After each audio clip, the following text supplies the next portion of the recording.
No matter who we are, nobody truly knows what we do behind closed doors. I am Lamont at large. Today, I am in Ada, Oklahoma.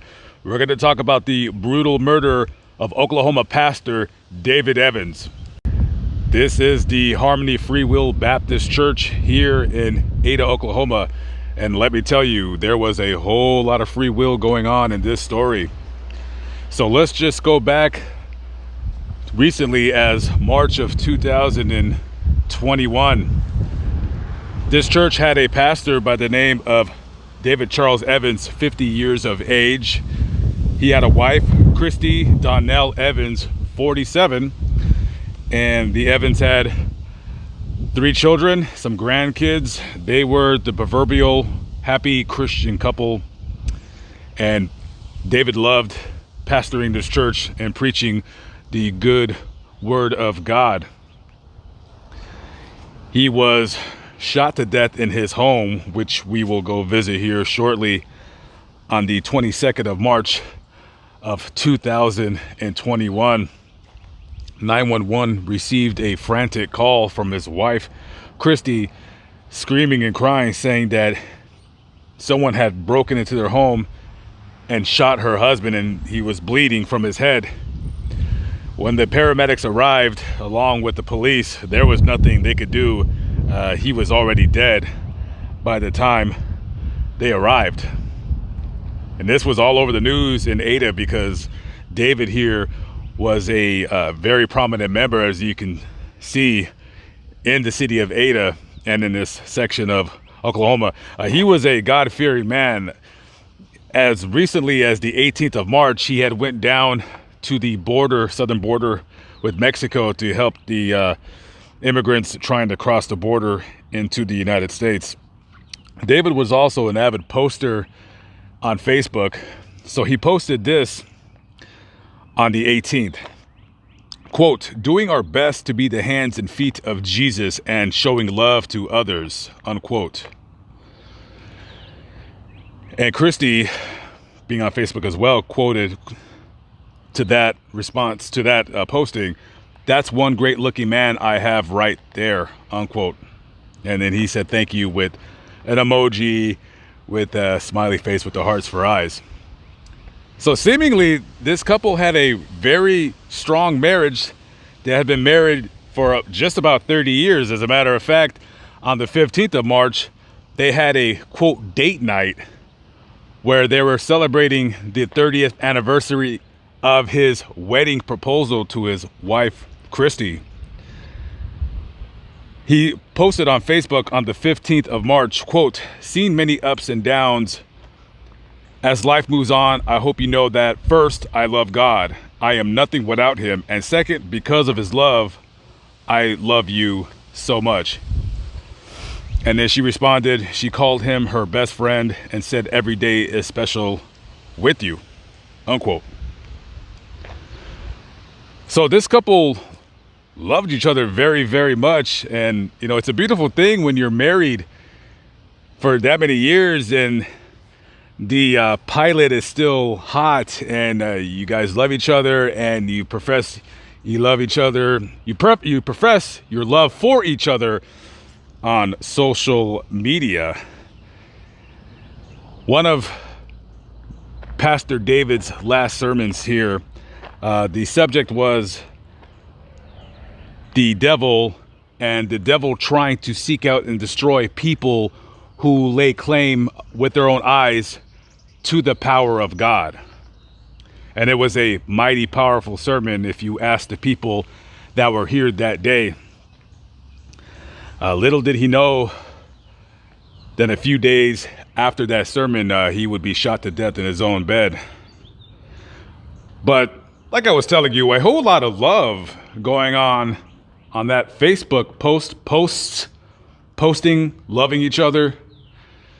And little did we know, or the community of Ada know, is that behind closed doors, there was a lot more going on than just love.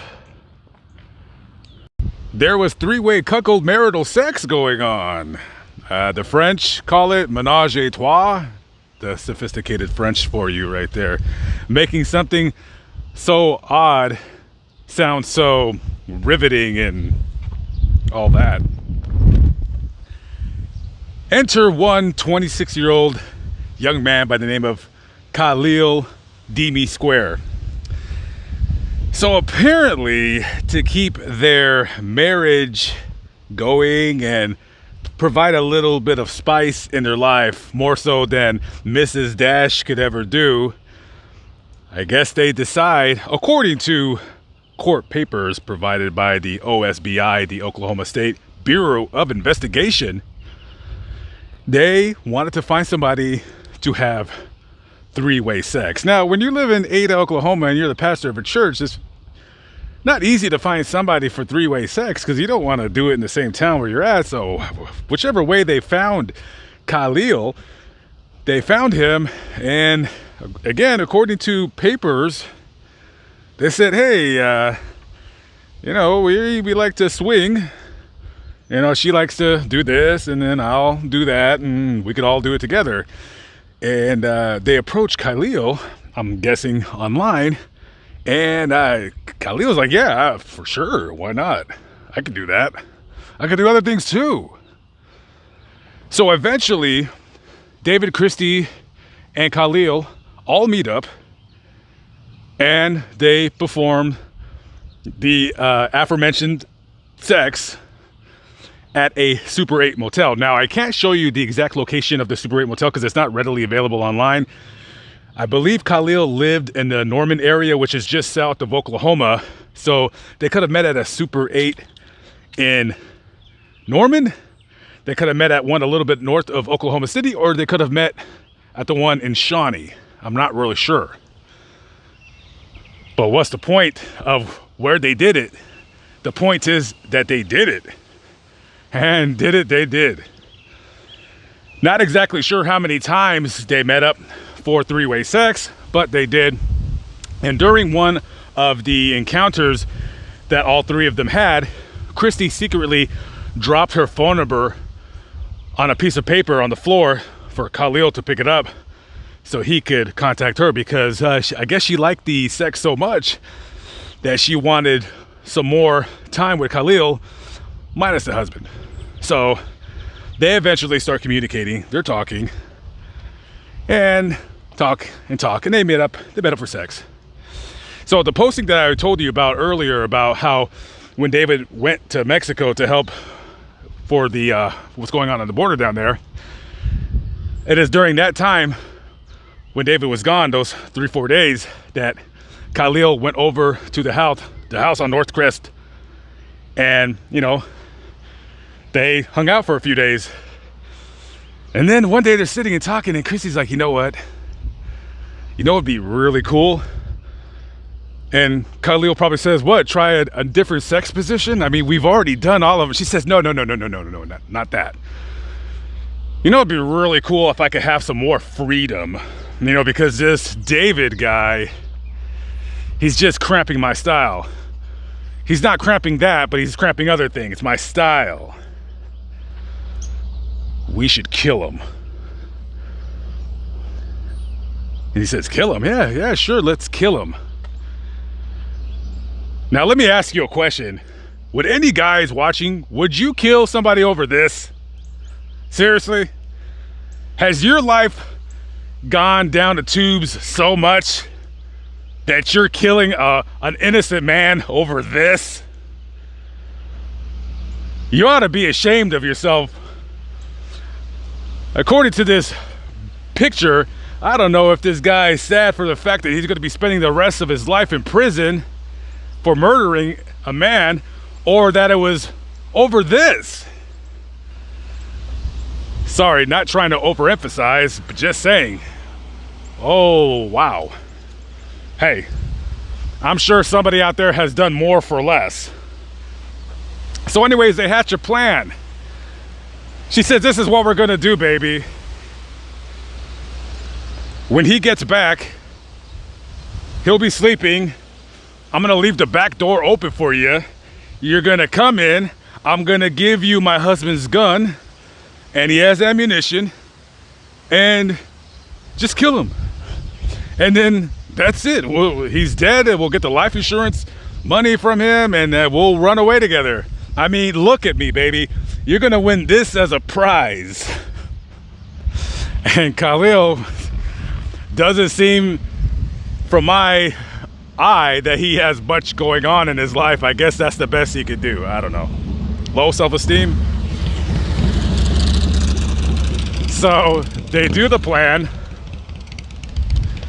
and he gets home from his humanitarian efforts on the border, and as he's sleeping and his wife is sleeping next to him, well, she's not really sleeping, she's awake, she's staring at the ceiling because she's as excited as a 6-year-old girl on Christmas Eve, just waiting for Christmas. She can't wait for her husband to get whacked.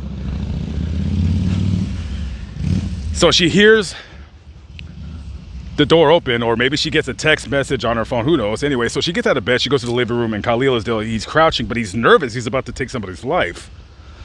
He's about to take somebody's life. He's scared. He's like, hey, I think I'm making too much noise. She goes, no.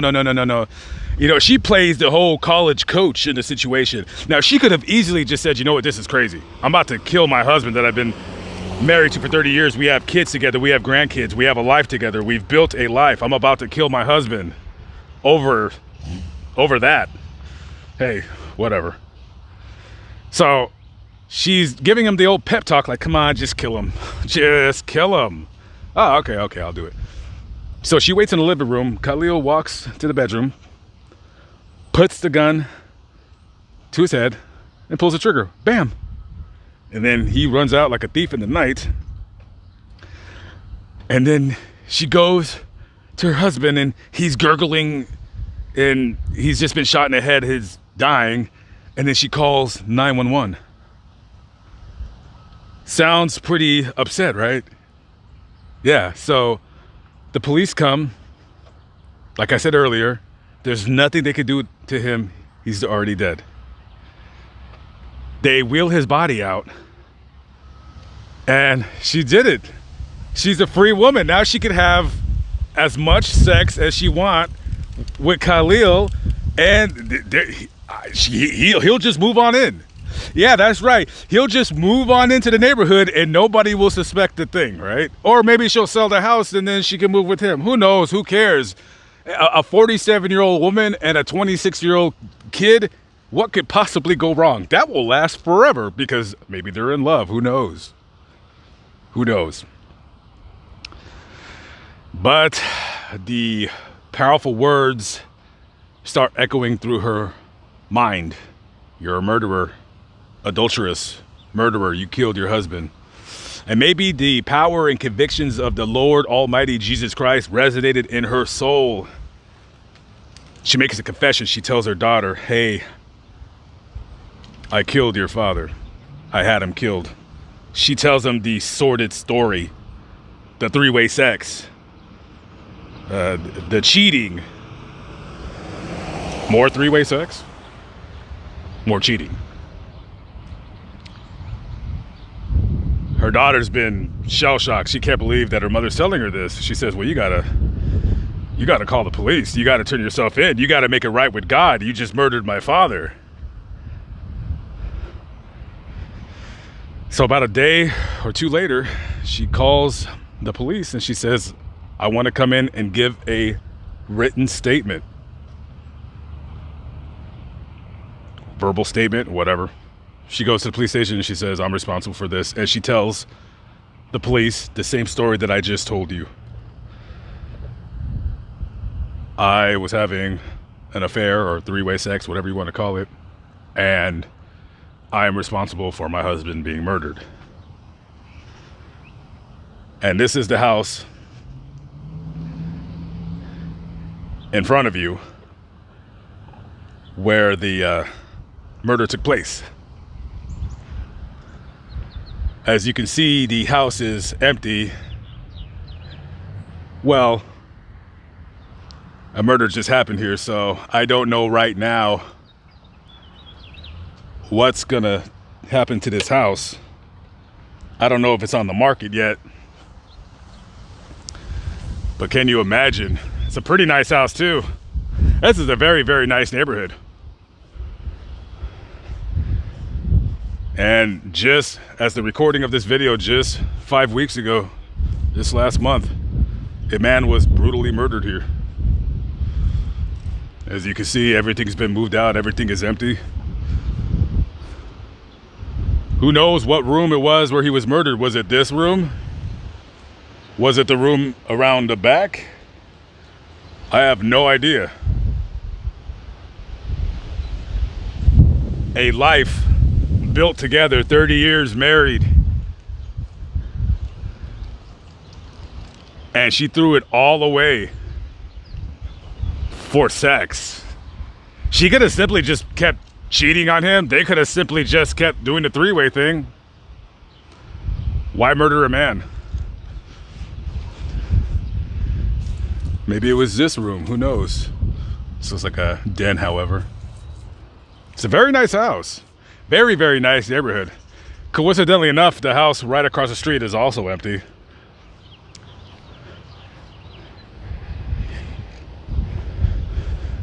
Very, very sad story, to say the least. Very sordid story. Very odd story. And let me just say this. I tend to believe that maybe the power of the Holy Spirit made Christy confess her sins and tell the police what she did. Who knows?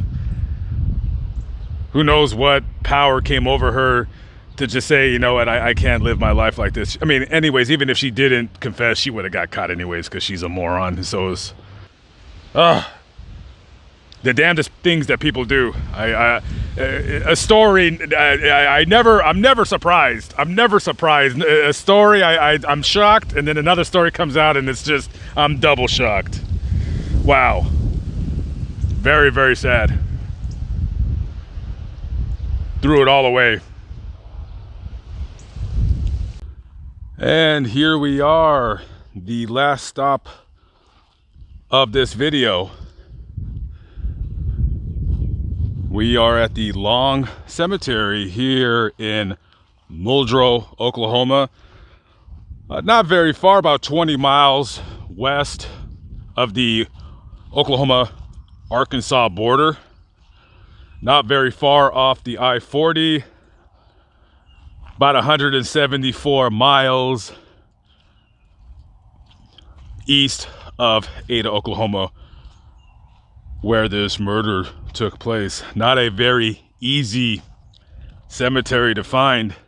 No GPS is going to tell you where this place is. I had to just use a map, good old-fashioned map, to find this place. And the find a grave information was wrong. He was not buried at that cemetery. So oftentimes people make a find a grave with incorrect information. Nonetheless, very small cemetery. I would say there are not even 200 graves out here. Very, very small. And here is the grave of one Pastor David Evans. The grave is still quite fresh. He hasn't even been dead 3 months as the recording of this video.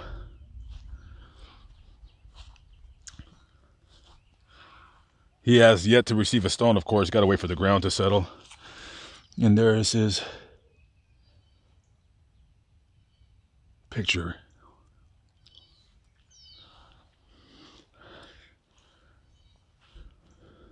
I want to say this about the story and what happened. Now, a lot of people are going to say, first of all, the wife is a murderer. So how do we know she's telling the truth about the situation, what went on between her husband David, and Khalil? It was a sworn affidavit. I don't believe a woman that is already facing the rest of her life in prison is going to lie about some silly menage a trois between 3 consenting adults. So I tend to believe a murderer just because, I mean, she has nothing left to lose. Might as well just go ahead and tell the truth on everything. Be that as it may, it's a shame that this man, who from what I've read online was a very great man, who liked to do things behind closed doors. That was him and his wife's business, and unfortunately it was made the business of everybody all over the world online. And regardless of what you like to do behind those closed doors in your bedroom, should be you and your wife, your guys' business. And it's a shame that this thing besmirched his good name, and I hope that people can see past a couple of sexual encounters with a third person to see that this was a very, very good person whose sole mission in life was to help other people. And him going down to the border to help people down there, him, I'm sure, going to other places all across the country and maybe even the world. I don't know if he's traveled overseas doing this, but however, very good person. And it's an absolute shame that his disgusting wife and disgusting wife's lover did this to him when that didn't need to be done. If you wanted to step out of your marriage, all you gotta do is just say, hey, I'm done. That's it. That's all you gotta do. People do the damnedest things. People do the damnedest things over sex. I still don't understand it. A couple minutes of pleasure and then you're gonna ruin the rest of your life. People are stupid. People are very stupid. And I feel very sorry for this man and what happened to him. So rest in peace to Pastor David Evans, and hopefully, and it does look like we will get justice for this man's untimely death, his murder. Hopefully they'll spend the rest of their lives rotting in prison. All right, guys, I gotta go. I'll catch up with you on the next vlog. Have a good one. Peace out.